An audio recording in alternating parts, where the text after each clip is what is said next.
anybody who does radio, period, for 33 years.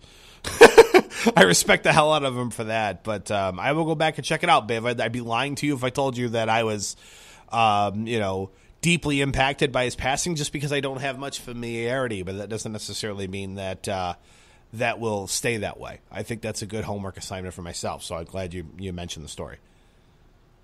Oh, well, you're very welcome, and I think that, he transcended time, and he transcended, from 1981. Now think about that. 1981, the very beginnings of bands like, Iron Maiden and Judas Priest and Def Leppard and, bands that were just coming into their infancy. Yeah.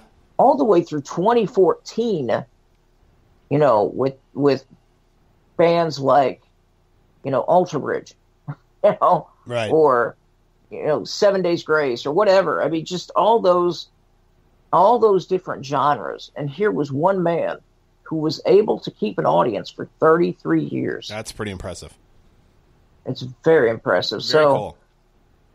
Speaking of Alter Bridge, Mark Tremonti, who plays for Alter Bridge, was recently interviewed and said that he didn't want to hear backing tracks when seeing other rock bands play live. Now, this is kind of a discussion, that I wanted to have with Jason, because let's face it, it's very difficult to reproduce exactly what you did in the studio on stage, especially when a lot of these bands now open with these big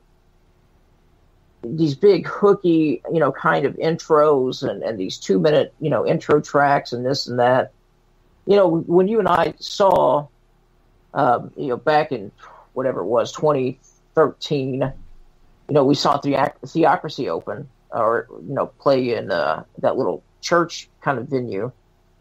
We, I don't know if you recall this or not, but they did open up with, they had some backing tracks. And I remember thinking at the time, do I mind this or not? And it really didn't bother me, because I knew how difficult it would have been, if not impossible, to have that exact same studio sound without doing that. It didn't bother me because I knew they were still playing all the instruments right there. They were still, that was just kind of background. What are your thoughts on that? Does it bother you? Well, no, I saw the same interview, actually, you're talking about it. I think what he was referring to is not necessarily intro pieces or things that start out a song that are stuff they couldn't do on an instrument, but, adding additional parts to the song that aren't necessarily there normally for the sake of making it sound better live when it shouldn't be. Not necessarily overdubs, but you know what I mean? Just trying to make it sound more polished than what a live, album should sound like, or a live song should sound like, or a performance for that matter. So I think that's kind of the direction he was really going into it, but I'm okay with it. To your point, like, let's talk about, let's go to Theocracy, like I Am, the beginning of that song, which is what they came out to when they played it. It's that's got, some strings and some, symphony parts essentially in the beginning of the song. Well, if you don't have that as part of your band, either you just don't play that at all, or you play a backing track, which is what it is off of the album. You know what I mean? So I don't have any problem with it at all. They kind of had that opening choir kind of sound. Yeah. And obviously you can't travel with a choir. But that's what I mean. You have, no choice but to sometimes do that in that regard. Now, if there are, performances in which you are, making your guitars sound essentially, you're taking your live guitar, but you have a backing track of the recorded guitar in the background of it to kind of make it sound more full, or make it sound more album-like, then I have a problem with that, and I think that's what Tremonti was really going for. I guess we've never talked Mark Tremonti or Alter Bridge on the show, but speaking of them, we didn't do a review, but their last, the album they just came out with like 2 months ago, the name fails me.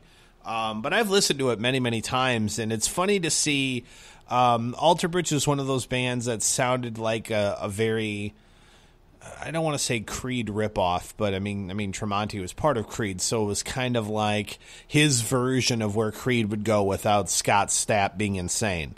But when you notice that Alter Bridge had that hiatus there, where Miles was, part of Velvet Revolver and Slash's band, yeah, right, exactly. When you saw that Miles took that break and Tremonti said, "Yeah, I'm going to do my own stuff," knowing Tremonti's background, Tremonti always wanted to be in a metal band. He is a metalhead, like death metal even. I mean, the dude is into heavy stuff. So when you heard his solo stuff, it was definitely heavy. And if you hear the new Alter Bridge album, you see a lot of that Tremonti solo metal writing as part of this album. It's really heavy and really good. Well, he's even talking now about melodic doom. So really, that's what I'm saying. Like the thing I love about Alter Bridge as a whole is that there's so many bands that are they're the only band nowadays that is mainstream that I'm totally fine with. Like, I like their music. Yes, they'll be on your local rock radio station, and that's fine because they're really good, and that's okay. I don't necessarily have to not like it because it's popular. It's good. So I don't care. There's many other bands that are on your local radio station in their rotation all the time. And you're like, this sucks. Why do you guys keep playing this? Alter Bridge is not one of those bands. So I think Tremonti's a good dude with, he just wants, I think, performances to be as real as possible. Warts and all. We're not going to make a live album or even have a live performance that is going to be, super fancy and covers up whatever blemishes we may have as a band. I mean, here it is. This is the band you bought a ticket for. Here's who we are. Here it goes. And I applaud that. I'm fine with that. I think speaking of that authenticity or that realism, I can't think of a more authentic band as far as what you see is what you get, and here's who we are, and if you don't like it, piss off, than Judas Priest. I mean, historically, they've always been that way. And, speaking of Judas Priest, they are coming out with a remastered version of Turbo that will be, or Turbo Lover, I should say, I think. Well, no, it was called Turbo, wasn't it? The album as a whole. No, I think it was. But it's I think it was Turbo, but the song was Turbo Lover, I think. But it's a 3 CD reissue. What? To be released in February. Yeah, now check this out. Now, normally I go, 3 CDs, you're going to play some, some B-sides, and, you're going to have some other bullshit on there, and it's a money grab, right? I mean, I've accused a lot of bands of that. You have. This one, though, is not a money grab, and I'm here to tell you why. Not only is it a remastered version on disc 1 of Turbo, so you've got the 9 original tracks remastered, but disc 2 and disc 3 are live at Kemper Arena in Kansas City in 1981. So you get a full concert of 20 tracks from that tour, soundboard quality, as part of that CD purchase. It's expected to be around $20. Well, that's not bad for $20. It's just, I don't know. It's not a bad thing. It's not a good thing. It seems like Judas Priest every year comes out with 2 remastered albums from the past. Be like, the Screaming for Vengeance 26th Anniversary Edition. You're like, guys, seriously, stop. You know what I mean? Like, I don't know. That to me, they a lot of times will come off as a very cash grab-ish like release. And I don't know if this is that much different. And it's not that Turbo, to me, isn't a top 5 album of theirs for me. So, lukewarm at best for me on this one. Well, I think for me, because I love live music, I think my love for metal came, obviously from, not only the great studio releases, but particularly live stuff. And even though live has its flaws, you may be missing a note here, the vocalist is off there, or, there's some screaming banshee woman in the background. I really do have just a phenomenal love for live music. And so for me, that 3-disc set will be something that, even as obviously I'm a Judas Priest fan. I always have been, but am I as diehard as some other people? No, but this will be one I pick up just because I get that live show from 30 some years ago that is previously unreleased. That I would have bought that on its own. I don't even need the remastered version.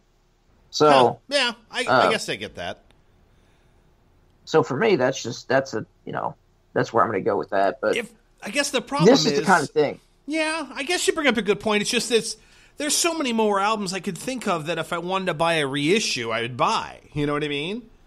Like I said, I'm not even buying it for the reissue. I'm buying it for the show. I guess if you're just buying it for the live thing and for $20, that's not so bad. But if it was like British Steel, or if it was Screaming for Vengeance or Defenders of the Faith, even I all day, that's fine. Hell, even Stained Class, I'd be okay with.